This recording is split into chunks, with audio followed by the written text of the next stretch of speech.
It has been a hell of a week, and I have spent the last few days thinking a lot about what just happened, and I'm sure you have too. I'm trying not to completely wallow in it, though if you're doing a little wallowing, I get it, I've been there too. I'm mostly trying to learn from it and think about what comes next. Because right now is a time to reflect. It's definitely a time to be humble, but it's also a time to be very, very curious. Look, I know there is an instinct right now to try and find some very clear-cut explanation to make sense of what just happened. But the thing is, there isn't just one. And there's one thing I know, it's that there were lots and lots of factors at play here. Yes, there have been some major trends wiping out incumbents all across the world post-COVID. Yes, there is a lot of sexism and racism in our country, something that definitely exists and something that can be frustratingly hard to measure. And yes, Kamala Harris ran a campaign in just 107 days. During those 107 days, she had some moments of complete brilliance. The debate and the Democratic convention both definitely come to mind. And many of us, perhaps because of those moments, thought she might be able to overcome the burden of an unpopular governing party, introduce herself to voters, bring back the members of the Democratic coalition who had left and massively outperform every single global trend. And maybe that expectation was insurmountable all along, especially on such a short timeline. But beyond those structural challenges, we also need to be pretty clear-eyed right now about some hard truths in the results from Tuesday night. I mean, Donald Trump improved to share the vote with almost every demographic group. It's a fact. He improved with men and women and with young people and with Latinos. If that's not a hard truth, I really don't know what is. And while we try to understand why that happened, I think there might be, and I've seen this out there, so I know there is, an instinct to assign blame to this demographic group or that demographic group, white women, Latino men, whatever it may be. But despite how hard this moment is and how challenging the years ahead will be, we have to resist that urge, as hard as it is, because that's just not how democracy works. Because winning elections is about convincing more voters that you are the right choice. No one American and no one group of Americans owes anyone their vote. People choose with their own free will who they think better represents their interests. It doesn't always make sense all the time. People are either motivated to turn out to support what a party is offering, or they aren't. And we need to reflect on that. We need to reflect on why an anti-labor, anti-working class candidate won voters who didn't go to college. Why an anti-immigrant candidate who ran on the promise of deporting millions of people made historic gains with Latino voters. And why a country who ranks democracy as one of its top issues, including in the exit polls, elected the guy who promised to be a dictator on day one and was, in fact, split about who was the bigger threat to democracy. Those are all big questions. Man, are they big questions. And it might be a while before we have answers to all of them. We have to accept that, too. Now, there were also some bright spots, including the election of 2 black women to the Senate, of Alyssa Slotkin and re-election of Tammy Baldwin and Jackie Rosen to the Senate. Ruben Gallego is leading in his race, too. Those races all happened, especially the last ones I mentioned, in states where Trump won. And those candidates all outperformed the top of the ticket. Maybe there are some lessons there. But what I do know for sure is that not nearly enough people turned out to vote for what the Democratic Party was selling nationally. It wasn't just people going to Trump's way. Millions of people didn't turn out. And I look at this, as I've been reflecting over the past couple of days, from my vantage point as a college-educated white person, which is one of the only demographics, by the way, that Donald Trump didn't increase his share of the vote with. And I can tell you that the message of the party is geared far too much toward me. And far too many of the people who were lifted up in the final days were people who were meant to appeal to me. Look, I happen to believe that Donald Trump is a major threat to our democracy. I believe that as much today as I did this time last week.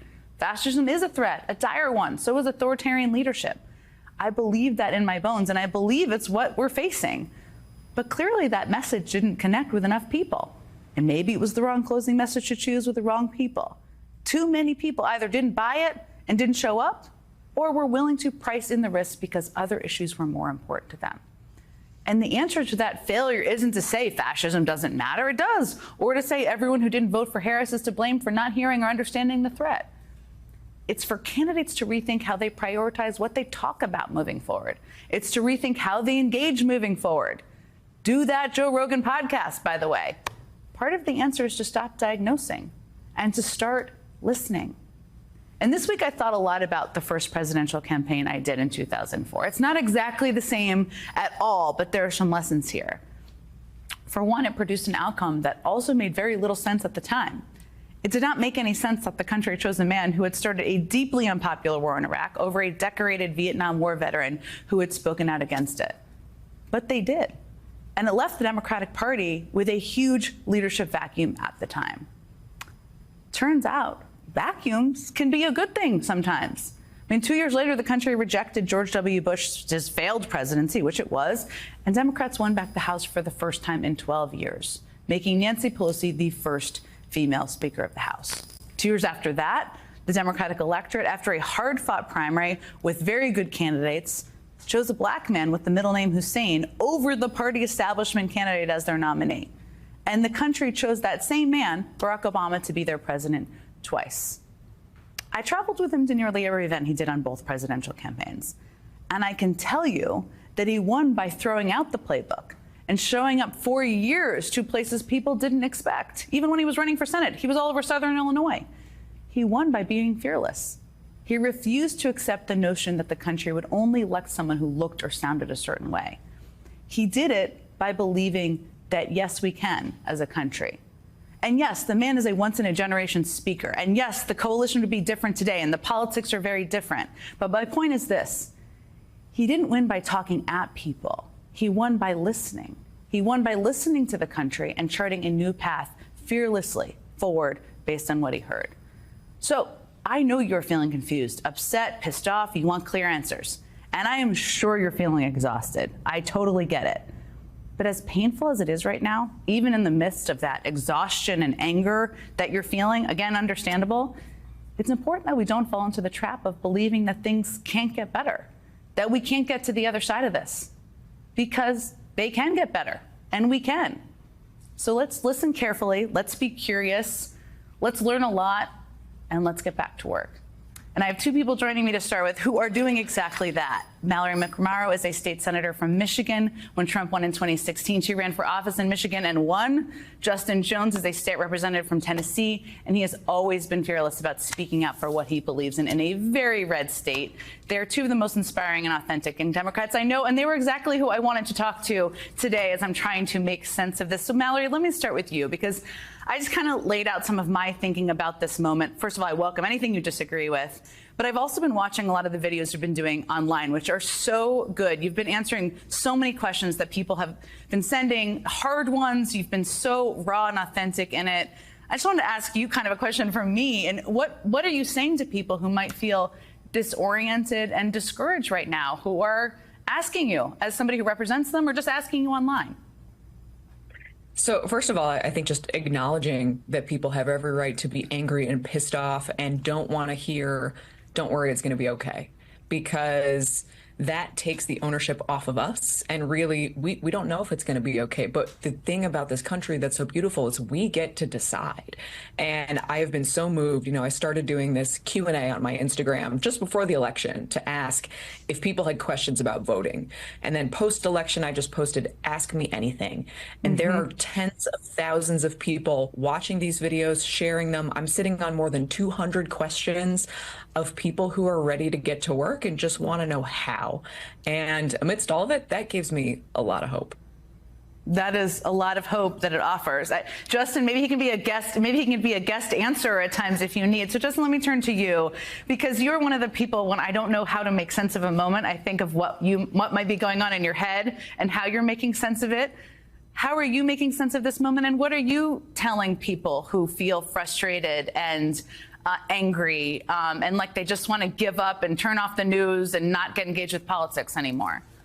Definitely. First of all, Jen, I just want to say thank you for, I think it shows by having two state lawmakers the type of conversations that we need to be having right now, these bottom-up conversations of how do we build back this party and connect it to the people on the grassroots. So the thing I've been telling people, number one, is that we did not lose our power on election night.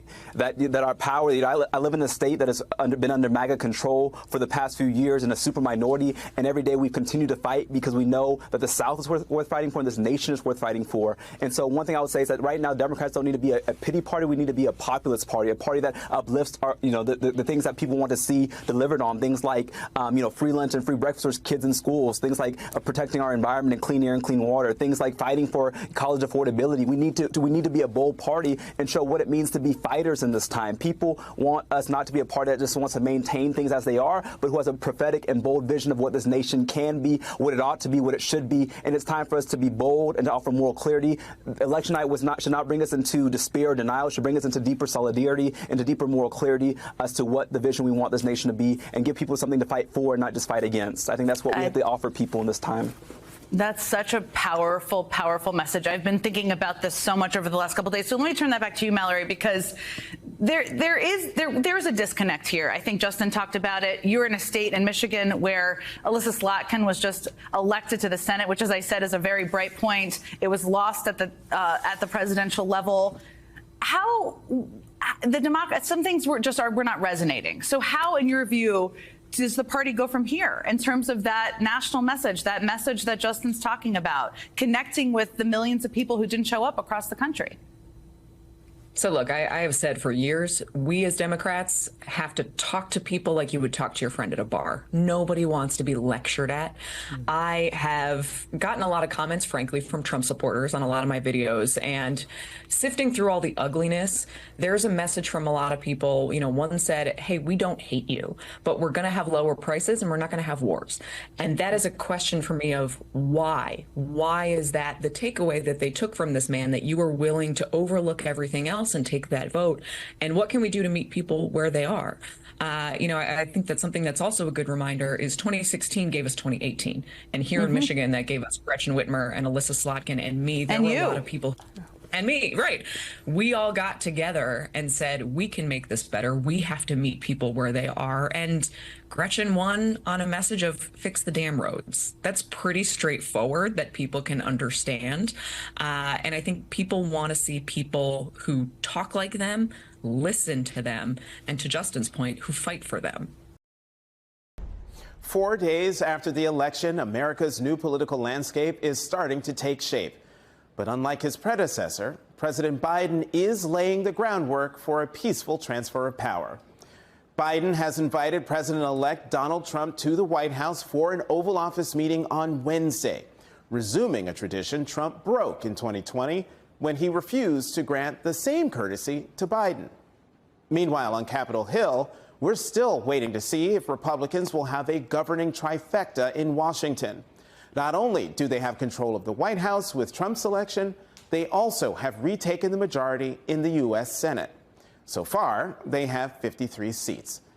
Last night, Republicans failed to flip a seat in Nevada when NBC projected Democratic incumbent Senator Jackie Rosen won re-election.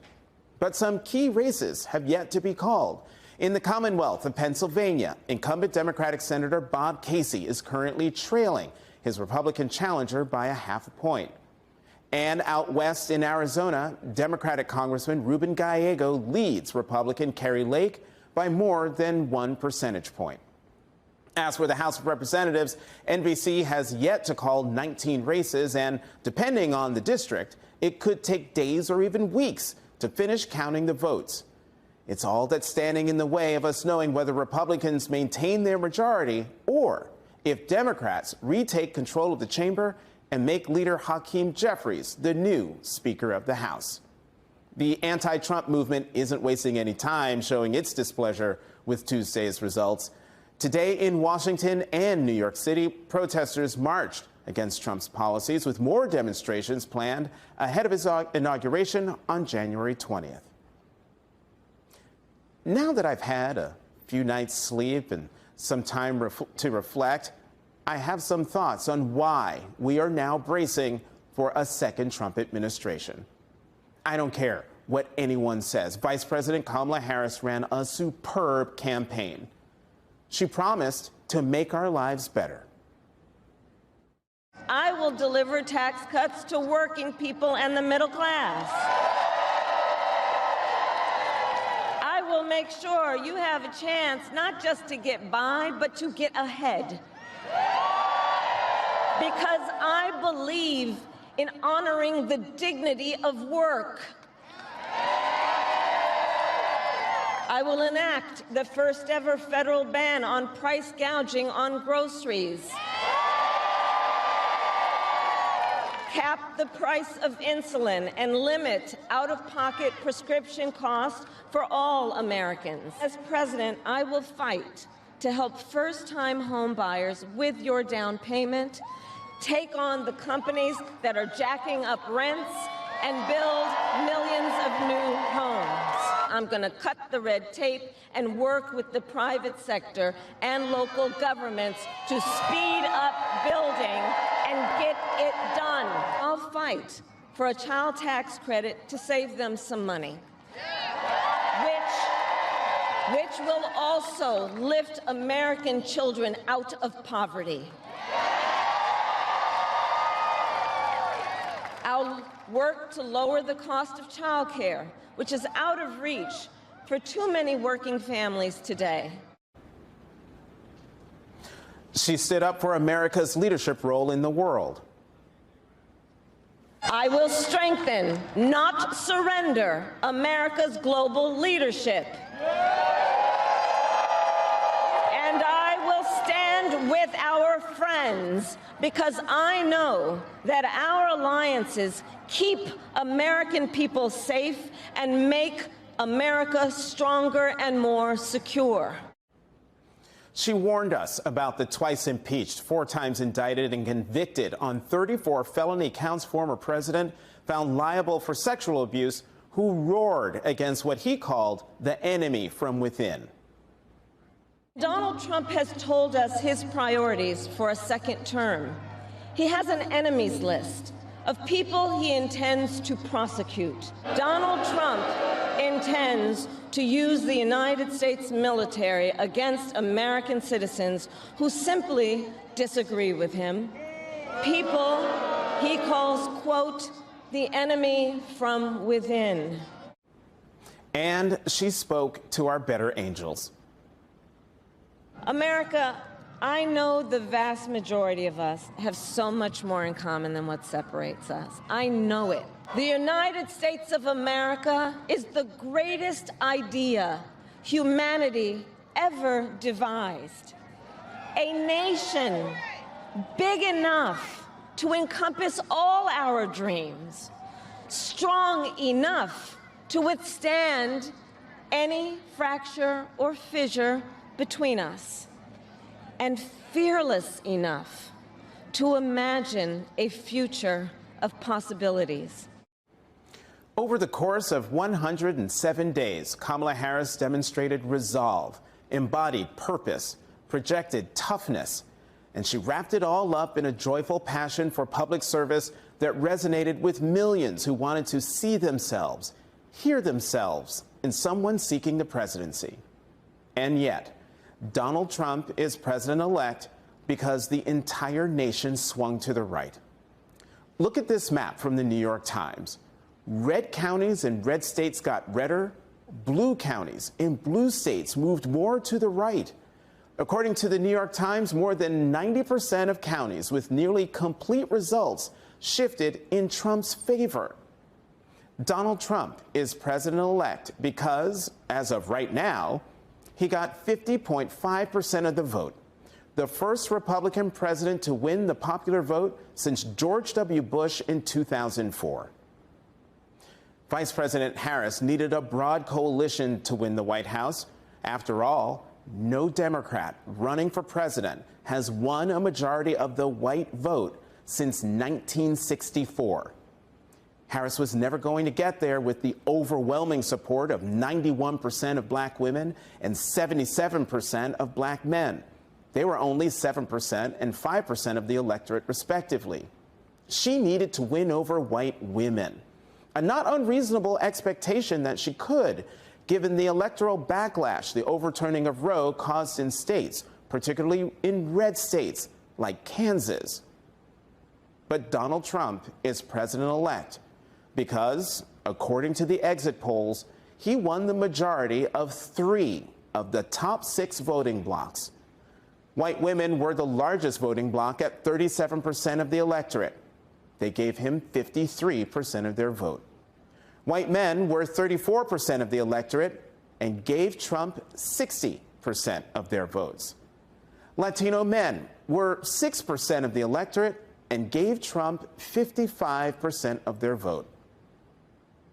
Looking at the results of this election, one thing about Vice President Harris's loss is crystal clear to me. It didn't matter what she said, how she said it, and to whom she said it. A majority of the American people were not going to vote for her. There are a lot of reasons why, but we need to be honest about all of the reasons why. Trump's reliance on misogyny, racism, and anti-blackness. As I cycle through the emotions of Tuesday's results, I received an email from a black female friend with the subject line, "I still believe in America." After reflecting on her own improbable rise, she made an incredible observation. She wrote, "But for Trump's first term, there would be no black woman on the Supreme Court, and Kamala Harris would still be in the Senate. I am eternally optimistic and look forward to what a Trump second term will eventually bring forth for black women." As is her way, Vice President Harris didn't despair in defeat. She used her concession to make another vow to the American people. While I concede this election, I do not concede the fight that fueled this campaign.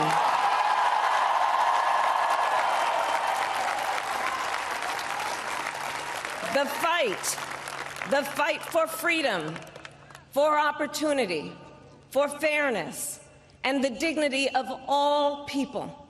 A fight for the ideals at the heart of our nation, the ideals that reflect America at our best. That is a fight I will never give up. And I will gladly join her in that fight. Tonight, I want to start the show by focusing on one number and a lot of questions. As it now stands, Donald Trump sits with about 74 million votes nationwide compared to 70 million votes for the Vice President Kamala Harris. It is safe to say those numbers will change as more votes are counted. But compare these numbers to 2020. On the strength of the highest voter turnout in recent American history, the Democrats won more than 81 million voters, while Trump was at 74 million, a number very close to what he won in Tuesday's election. And whether that number ends up being 5 or 10 million less than in 2020, my first question is an obvious one. What happened to those voters? For the most part, Trump matched and slightly increased his number, but the Democrats fell short of theirs. How did the party lose them? Why did so many stay at home? There's a big debate happening right now in the Democratic Party. Some say it is the focus on trans issues. Others say the party moved too far in one direction or the other. Some point to specific issues like the war in Gaza. The reality is there is no single one issue that we can point to explain the results in its entirety. But we do have some glimpses into key races that can shed some light. Take, for example, Michigan. Harris lost to Trump by about 78,000 votes. But Democratic Senator-elect Elise Slotkin defeated her Republican opponent by 21,000 votes. As former Democratic staff Hamid Bendias pointed out on X, Slotkin, while a big supporter of Israel, did in fact express a willingness to condition U.S. aid if it kept restricting aid to Palestinians, something that the Harris campaign never wanted to do. Was that enough to swing Michigan? Certainly something to consider. As happens every election cycle, there is a cottage industry that immediately blamed the progressives and says that the party had moved too far to the left. And that's a ridiculous argument for many reasons. The Democratic campaign spent its closing weeks with its candidate touring Liz Cheney. She was with Liz Cheney and touting the endorsement of Dick Cheney. And while Trump and his movement spent the campaign firing up its base with red meat and making sure they got out and voted, Democrats were, once again, chasing the mythical moderate swing voter. And it's not just the Cheneys. For all the talk of Democrats, once the party of the working class, now losing ground with those voters of all races to Trump, take a look at this New York Times headline from mid-October. how Wall Street is subtly shaping the Harris economic agenda. The vice president has repeatedly incorporated suggestions from business executives into her economic agenda. And now, after the election, Harris had a Wall Street-approved economic pitch. It fell flat. It's this Wall Street-friendly strategy that prompted Bernie Sanders to issue this rebuke of the party on Wednesday. It should come as no great surprise that a Democratic Party which has abandoned working-class people would find that the working class has abandoned them.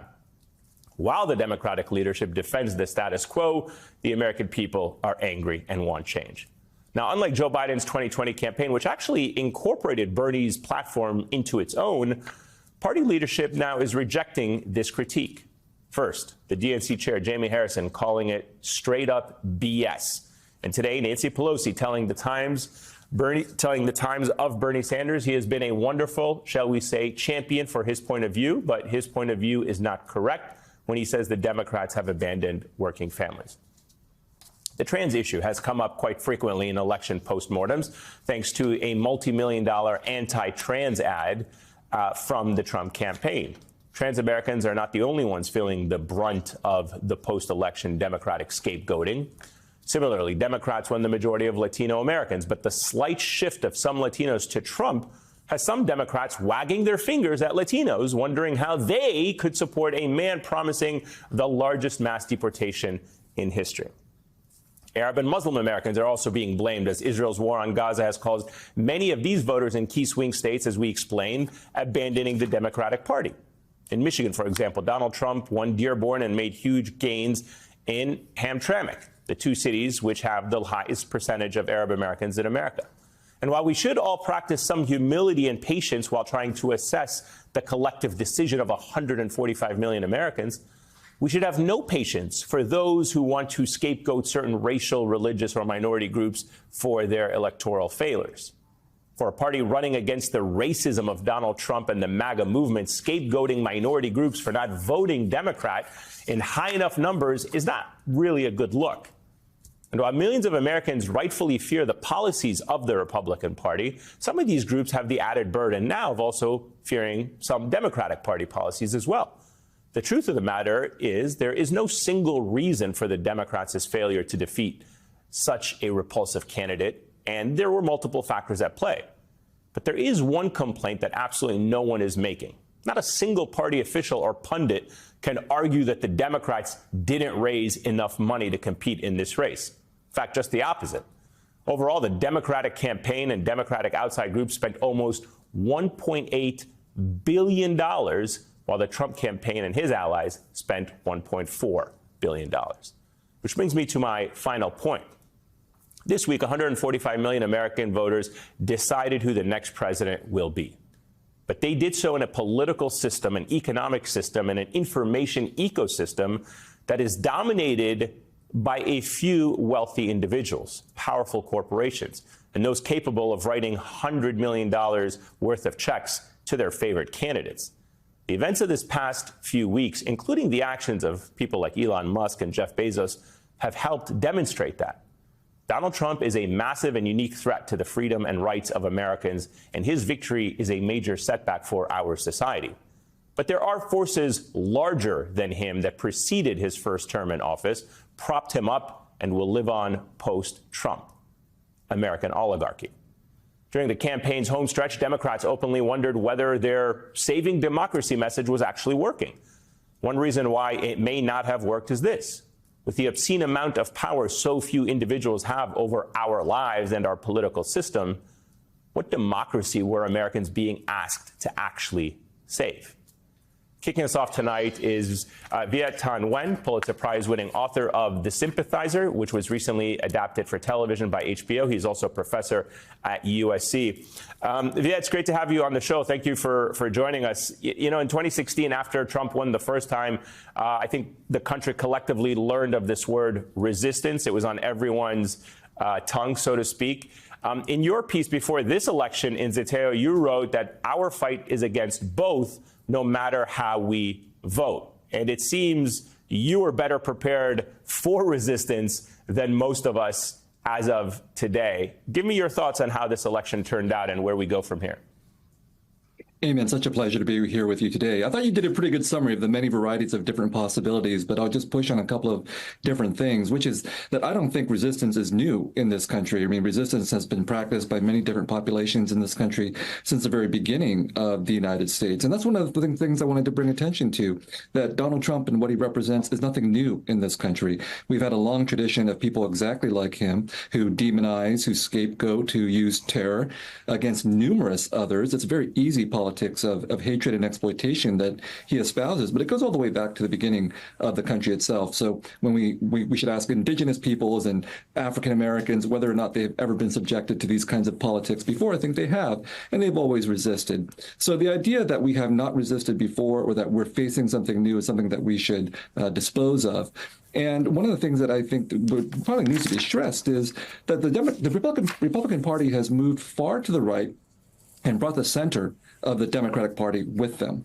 And I don't think the Democratic Party has resisted enough. That's where I think we should put some emphasis on the question of resistance, not necessarily among the people, but amongst the Democratic Party and its leadership.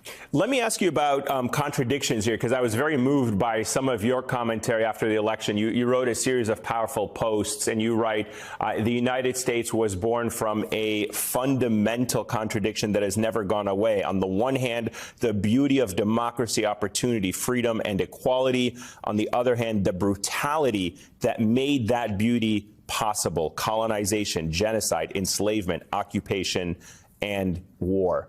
What was it like following this campaign with everything going on in this country, certainly what is happening overseas? How were you processing these contradictions in real time that still exist till this day? I'm the beneficiary of many of the beauties of this country that I listed, and I'm deeply appreciative of those things. But I think the facts are that the brutality has always been there as well. The genocide, the colonization, the enslavement. We can dispute what those mean, but they really have been there since the very beginning of the country. And when I say that Donald Trump is nothing new, what I'm saying is that the various kinds of policies and injustices that we see being enacted today are repetitions of the things that we have seen in the past. So I have talked a lot about the genocide that I believe that Israel is carrying out in Gaza with our very active support as the United States. And that type of genocidal policy is something that, again, has constituted the very history of this country. And so if we're not willing to recognize that that contradiction is a part of who we are as Americans, whether we're Democrats or Republicans, we're going to have a very hard time addressing what it is that Donald Trump symbolizes and his appeal to a significant part of the American population, not just white people, but a substantial number of people of color as well. Do you believe that this country is becoming more polarized in a way that information silos are hard to break through and to cross in terms of speaking to people across a divide? Are we so polarized that we're beyond a point of depolarization, or if you can use that word to try to bring people back together? I think the polarization is pretty intense. Now, I think that we should continue to make good faith efforts at having dialogue and conversation, and certainly the centrist part of the Democratic Party, from Barack Obama to Joe Biden and Kamala Harris, have sought to do that. But the relative ineffectiveness of those efforts at dialogue need to be recognized. And one of the things that I think Donald Trump and the right wing of the Republican Party has done very well is not to actually engage in dialogue. They've staked out their political position very clearly. They have moved things to the right. The Democratic Party has not been able to as effectively articulate a more full-throated politics of solidarity, not just in terms of the many kinds of identity issues that you brought up and the many different kinds of diverse populations that we have, but also a full-throated defense of the economic interests of the American people, from the poor to the working class to the precarious middle class, who, no matter whether or not they're getting certain kinds of economic benefits, feel that they're losing in today's environment. I don't think the Democratic Party's leadership has been as appealing in defending those particular interests. Trump made historic gains among Latino voters this election. How historic? Well, exit polls show 46% of the voting bloc supported him. That is a record high for the Republican Party. That's compared to 32% in 2020 and 29% in 2016. If we drill down even further, the gains were actually made with Hispanic men. 55% of Latino men voted for Trump. Now, some analysts say the shift is linked to dissatisfaction with the economy, but we're going to break it down even further. So here to help us do that is MSNBC contributor and Hillary Clinton's former deputy director of Hispanic media, Paola Ramos. She is the author of one of the best books out there. It's entitled Defectors. Also here is a lovely lady, Indivisible Managing Director Mari Urbina. Pal, people need to get Paola Ramos's book, okay? Like, we're not here to sell everybody's book, but we're gonna sell Paola Ramos's book, and let me tell y'all why. Because we had Pal on the show when your book came out, but this, for people who are like, how could this happen? What is going on? Why are people voting? Why are Latinos voting for Donald Trump? Right? Because that's what people are saying. Pal, in your book, you have gone across the country in some of these key spaces and places and talked to conservative Hispanic voters about just what they're thinking, their shifts, and I just think you are the person to help shed light for people on this moment. No, thank you, Simone. Look, I think I do still always want to be clear. I think we're all trying to figure out exactly the way that this story is evolving. Let's start by saying the facts. It is true that the vice president did win a majority of Latino voters. We have to start there. But I think what I was seeing the last 4 years is the fact that this road towards Trumpism, even for ordinary Democratic Latinos, even for independent Latinos, the road from their homes to Trumpism actually wasn't that complicated. Right? And I think that's because what I was noticing on the road was that these sort of anti-immigrant sentiments and that rhetoric started to come up in conversations in very subtle ways. The transphobia, right? I also started to hear that also in many subtle ways. The anti-blackness, particularly during the 2022 midterms, when Republicans really sort of had that criminal fear-mongering narrative that also, I heard that so much in places like the Bronx or the Rio Grande Valley, even in California, is I think what we saw now very clearly is that Trumpism was able to tap into something that maybe is very hard to talk about, but that is the racial and ethnic grievances that I feel we do hold very deeply among us. He was able to tap into a form of traditionalism that I think has really shaped our moral compass as Latinos. And they were able to tap into a lot of the political traumas that we talk a lot about in this show, the communism. And I think all of that put together simply tells us a very simple story, and that is that Latinos are very complicated human beings, and we carry very complicated histories and a very complicated weight of colonialism, and now we're seeing that exposed. And now it's our job to simply try and understand, to see the problems in order to move forward. So, Mari, you take that complexity, you add to the fact that it's also a very dynamic electorate. You have about 30% of Latinos who would have been eligible to vote in this election who couldn't vote in 2008. You have people becoming 18, eligible to vote constantly. I think the other reason that people were very taken by this story is it wasn't just Cubans in Miami-Dade. It was Puerto Ricans in Pennsylvania. It was Mexican Americans all along some of those U.S.-Mexico border states. How do you tease out what has always been there and what is specific and unique to this election?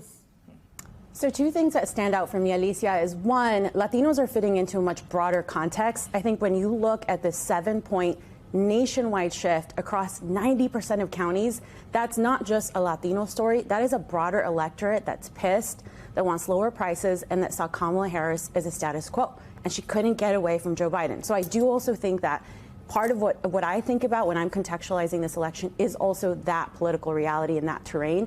That's going to change the second that Donald Trump gets into office.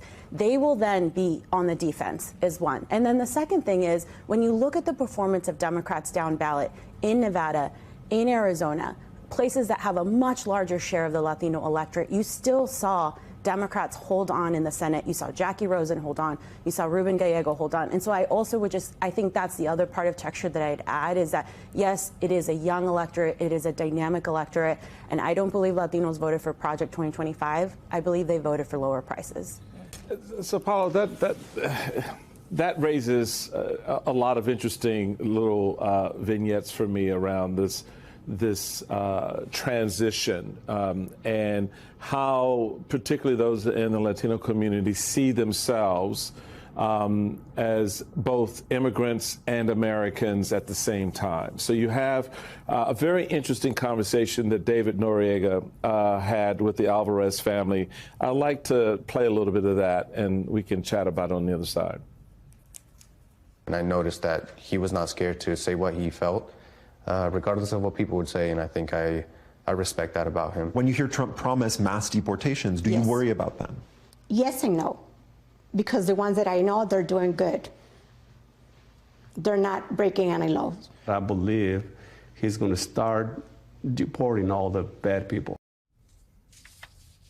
The rest of that was in all the criminals, and so you have this interesting view that, and it should be noted that they're members of the Alvarez family who are here illegally, and so they would be first and foremost on the list. You know, being here illegally is a crime. So if Donald Trump is going after the criminals, he therefore is coming after you for having committed a crime. What is it about that connection that it's not me, it's those others? That other thing is now seemed to be a very salient conversation within the Hispanic community. Definitely. I think what we learned is that a lot of Latinos resonated with that us versus them language and game that Donald Trump played, right? I think the reality is, and I think that's what the polls were showing, right, that there was a significant amount of Latinos that simply weren't resonating with that anti-immigrant message. You know, they didn't really see themselves as part of that them language. They weren't insulted by that language.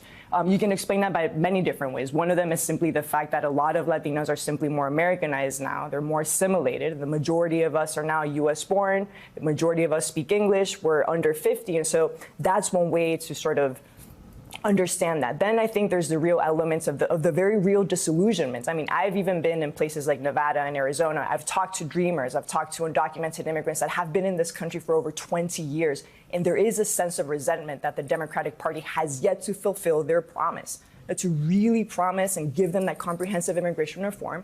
And so in those conversations, you start to feel some resentment using the same language that Trumpism uses, which is they are cutting the line. They are coming in. They're stealing something from me. I think that also resonated. But I think now we're standing in the reality of all of these different mixed status families are now going to actually understand whether or not they feel welcomed in Donald Trump's America right now. Because when those mass deportations happen, and they will try and do that, it won't be a matter of who feels American enough or not. It'll be up to Trump to determine who looks American enough or not. Because what we learned from Operation Wetback is not only that they deported Mexicans, but that they also targeted people that were Mexican looking. And so this is now where, as a community, we're going to test ourselves and really, really understand how united we are. And unfortunately, sometimes it takes these difficult moments to get to that place. Especially since the Supreme Court is now allowing racial profiling within a certain radius of the U.S.-Mexico border. Mari, if you are one of the people in the Democratic Party who's doing the autopsy when it comes to Latino voters, where do you start? So just to double up on what Paula was saying there is, I think it's really fair to point at the long-term relationship decay with the Democratic Party. I think it's fair to talk about the credibility and question it and understand it. But what I'm trying to say is when you have an economic prism like you had with an electorate that is largely working class and is largely young and within their working years, their prism for how they're experiencing this election specifically will have a prevailing interest in their well-being, their material conditions, their wages, what things cost. So that is one thing where if Democrats want to shore up this community, they have to have credibility on fighting for the working class. That's one. And then secondly, I would say that, you know, I think all of us are learning that no community should be flattened, no community should be taken for granted, and every community is going to matter. And what I'll say is now that Republicans are going to be in the majority, you saw how hard of a time the House majority had in governing. They have even slimmer majorities going into this Congress. And so we have to make sure that we are distinguishing ourselves and that we are drawing contrast, because the agenda that they intend to put forward will be unpopular, and it's going to cause a lot of harm to a lot of the people who may have just voted them in. Mari Urbina, Paula Ramos, thank you both so much for being with us, for having this conversation. There is much more to discuss straight ahead. Be sure to follow our show on Donald Trump's victory speech, as family, friends, and campaign staff took to the stage and celebrated, we heard some unusual thank yous you don't normally hear from any political campaign. For example, here's UFC CEO and Trump supporter Dana White. I want to thank some people real quick. I want to thank the Nelk boys, Aiden Ross, Theo Vaughn, Bustin' with the Boys, and last but not least, the mighty and powerful Joe Rogan. Now, if you're not familiar with any of those names, White was shouting out just some of the massive podcasters and live streamers who embraced and platformed Donald Trump during his campaign. Now, it wasn't the first time Trump used new media to his advantage. The New York Times reported this week that Donald Trump has been doing this all of his adult life, from building his persona in the New York tabloids in the 80s to the reality TV craze that helped spawn The Apprentice and create the false impression that he was actually a successful businessman, to being an early adopter of Twitter, now called X. Donald Trump has always been a master at media manipulation. In all the election postmortems about how Trump won the presidency again, we have to acknowledge that despite being the oldest man ever elected president, Donald Trump was ahead of the curve in an ever-changing media landscape. And instead of subjecting himself to fact-checking from the likes of 60 Minutes, Trump was able to reach tens of millions of American voters in a fact-free, safe space, casually mixing talk about golf, drugs, or whatever with his campaign message. You know, the weave. It paid off big time, not only because of the sheer amount of voters he was able to reach, but the type of voters he reached. Younger voters, and particularly younger men, the so-called bro vote.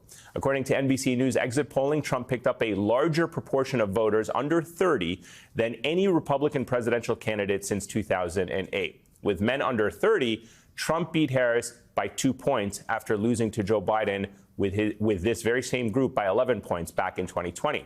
The Trump strategist credited with this idea, 18-year-old Barron Trump. Two sources familiar with the strategy told NBC News Trump's youngest son was behind the campaign pivot toward influential male podcasters. A senior Trump advisor told Politico's Deep Dive podcast every single recommendation he has had has turned out to be absolute ratings gold that has broken the internet. Joining me now to weigh in on all this, Paulo Ramos, MSNBC contributor and author of Defectors, The Rise of the Latino Far Right and What It Means for America. Hayes Brown, writer and editor at MSNBC Daily, and Dean Obeidallah, MSNBC Daily columnist and host of SiriusXM's The Dean Obeidallah Show. So I'll start with you, Paula, because there's this kind of myth that the vice president did not do enough podcasts. And that's not true. I mean, she did several podcasts. She did her own alternative media outlets. She was on Call Her Daddy, Shannon Sharp's podcast. There are things out there that she did. She may not have done the bro vote ones, but she definitely went on, or the bro, shows, but she definitely did her own.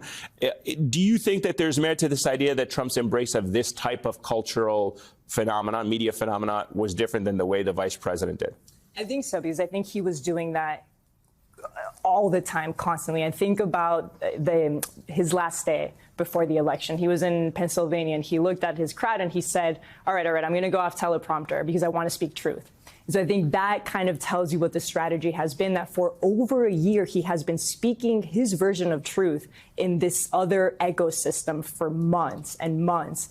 And I think that in that world is where the sort of MAGA crowd has also been speaking their version of truth that is never captured in the polls and in the numbers and in the stats and in sort of cable TV, right? A version of truth where they get to say whatever they feel, whatever they want. They get to expose their grievances, the sexism, the misogyny, to the point that perhaps, and I was thinking about this, like the MSG Puerto Rico comments, maybe in our ecosystem, we were all horrified by that, right? Because here we fact check, we sort of point the audience towards moral clarities. But in that ecosystem, it was so normalized, right? They've been saying that language for so long that it didn't end up being this huge blow for the Trump campaign. So she brings up a really interesting point about this comedian Tony Hinchcliffe, right? When he made those comments, vulgar comments about Puerto Rico being an island of garbage in the middle of the ocean. I think everyone who's watching that was shocked. But to Paulo's point, he is a comedian. He kind of has this, shock jock to him factor. And so, they kind of brushed it off saying like, it's not a thing. Like people who know him know that's his comedy. What does that tell you just about the information streams in this country and the polarization that exists? We live in more and more silos. We don't even live in the same planet. We share the soil with people that get their news and their information, their data, and their comedy from different worlds. And every now and then they intersect and we are stunned. We're like, what is going on? I was like, that's a Kill Tony, whatever, the guy. Yeah. They're like, everyone knows him. Friends tell me that. I'm like, what? Friends who know him from the comedy club world in New York. Like, that's what he does. So they got that. We're like, this is outrageous. But I'll say this, look, Vice President Harris joined this campaign late. We all know that. I think in 2028, you're going to see Democrats, they're already running, to be honest, for the nomination, make podcasts, make wildly popular shows like the Dean Obeidallah show, one of the key shows to go on. I'm just going to say that might be a good show. But they're going to go, podcasts can Did you be get part either presidential candidates in this election cycle? not U.S. presidential candidates. Other countries, like the Palestinian candidates, I had them on. But look, but the other thing is Trump got 2 bites. He got the podcast audience and he got the mainstream press for going on that. Yeah. So it was kind of very effective in that way. Joe Rogan had 47 million people watch Trump on YouTube do that. You go on a show, except for yours, most shows don't get that kind of ratings on cable news anymore. Yeah, so that's me and the Joe reality. Rogan are kind of going head to head. You're like the Arab Rogan. You know, yeah. week to week, it really varies, you know. But I do want to, speaking of Joe Rogan, right? Like, I mean, I didn't watch the 3 hours of it. I couldn't watch the 3 hours of it, but I watched a lot of it. There is not a lot of fact checking in this. And I get that. That's his style. His whole approach is like, I just want to get to know the person. It's hard for me to imagine that after 9 years of Donald Trump on the scene, you really get to know who Donald Trump is, because also Donald Trump really sells himself to whoever he's speaking to. He is different things to different people at any given moment. So the idea that like you're really getting to know the man is a bit of a stretch, but that's how he builds it. Except for the fact that the people listening to those podcasts were the ones who were, in their teens maybe or younger when Donald Trump was first president. Right. So they are just getting to know him. Like I remember before the election, there was a TikTok trend that went around where Gen Zers were just realizing about the Access Hollywood tape. They had never seen it before. They had no idea what it was about. They're like, what is going on here? So I do think there is something to be said for Trump introducing himself to these audiences. And honestly, reading that New York Times piece that you referenced, it only just hit me that, Trump rallies, they are a stream of consciousness in need of an editor. They are just a one-person podcast stream. So no wonder it sounds so familiar, why he's so comfortable in this space and why so many people listening to him, whereas we listen to the rallies like what he's talking about, they're used to just hearing picking up pieces that flow over them in the course of the 3 hours that they're listening to Joe Rogan, just little bits and pieces and clinging to what they are listening for, as opposed to getting lost in the weave like we do, trying to figure out exactly what the heck he's talking about. Part of the postmortem analysis, I'm sure you've heard this as well, and probably he's really excited about it, is where is the Democrat like Joe Rogan? Why don't the Democrats have a Joe Rogan? How hard is the find? I'm sitting with you.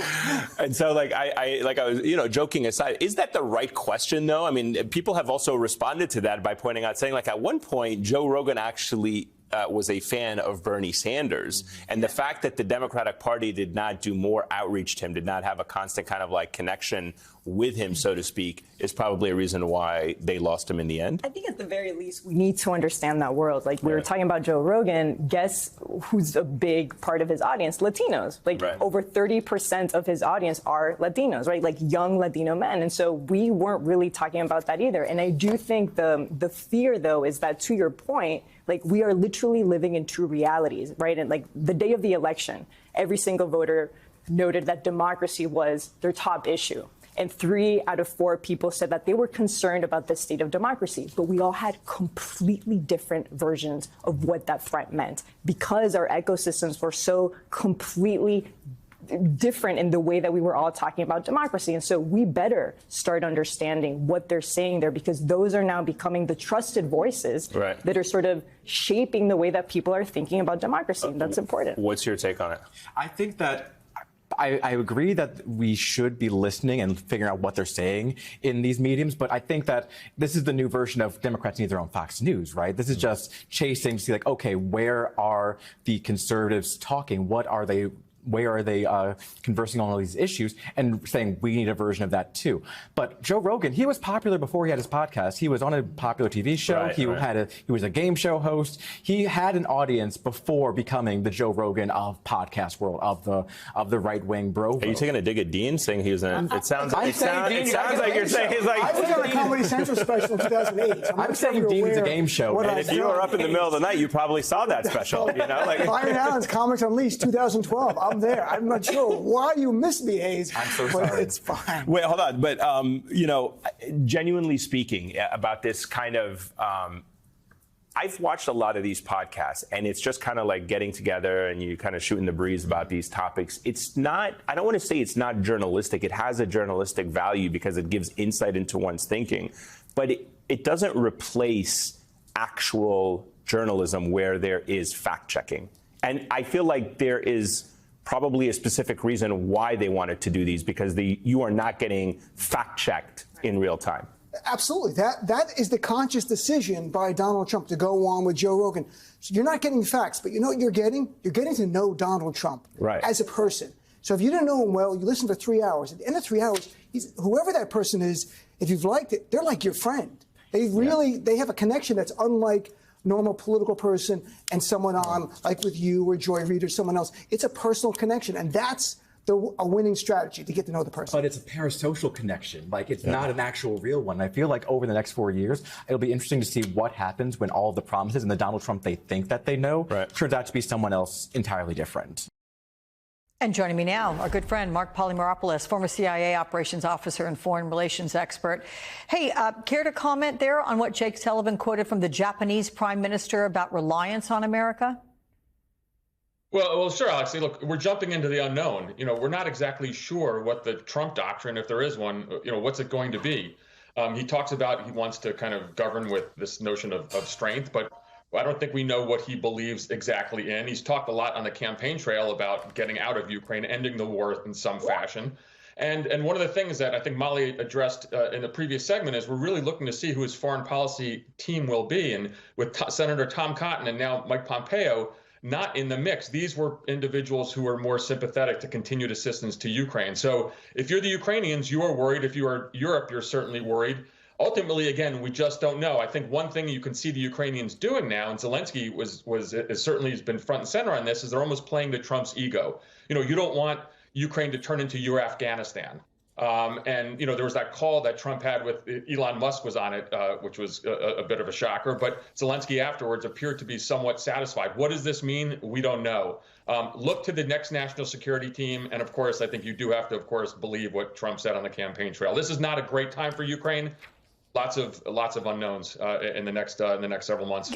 Can I ask you what maybe an undercurrent might have been on that Musk aspect to the call? I mean, it was described as being impromptu, that apparently Elon Musk walked into the room, Donald Trump handed him the phone, hey, look, who's here? I mean, it could have been much more than just braggadocio, like, look, the world's wealthiest man just walked into the room here because of Starlink and the history there.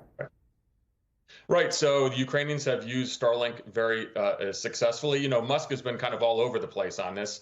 But the Ukrainians do need this. Of course, Musk was also apparently on the calls with Turkish leader Erdogan and I think also with Prime Minister Netanyahu. So again, that has a whole bunch of other kind of ramifications here. But, what does it mean for Ukraine? Are they going to wind this down? One of the things is, Mike Pompeo, whether you like him or not, really was pushing for a settlement, in essence, that perhaps would see Ukraine go into some kind of European security architecture. I don't think that is Donald Trump's thinking right now. And so, ultimately, we're going to have to see if they want to freeze the lines. That means Ukraine loses the east to Russia, also loses Crimea, and has no potential to actually come into any kind of European or NATO type architecture. That's a real loss for Ukraine. And I think then you'll have those charges that this was Donald Trump's Afghanistan. That, of course, is how Ukraine is trying to play to his ego. So we'll see. And let me ask you quick about Netanyahu, who's really praised Trump's election as like the greatest comeback in history, and says that he's spoken to him 3 times in the last days. It's only been 5 days since he's been elected.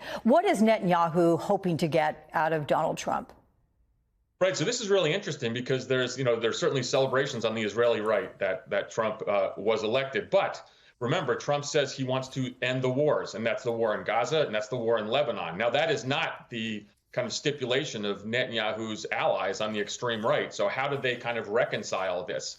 And on top of this has to do with, what to do about Iran. Once again, there's this notion or this theory that perhaps President Trump will be tougher, certainly on sanctions. But again, his platform was an anti-war platform. He said no more U.S. involvement in the Middle East. How does that reconcile with what I think the Israelis would love to have, which is a joint U.S.-Israeli strike on the Iranian nuclear infrastructure? So again, a lot of contradictions there, and we just have to see. But I think the Israelis are probably a little premature in celebrating about Trump because we, again, don't know what he stands for. And he might actually put a lot of pressure on Netanyahu to end the wars. We just don't know. I got one more question for you because you spent decades at the CIA. Is there reason to be concerned about intel sharing between America and key allies? Do you think some countries are going to be less inclined to share information with the Trump administration? Do you think foreign leaders are going to go into Trump's second term keeping top of mind experiences from his first term.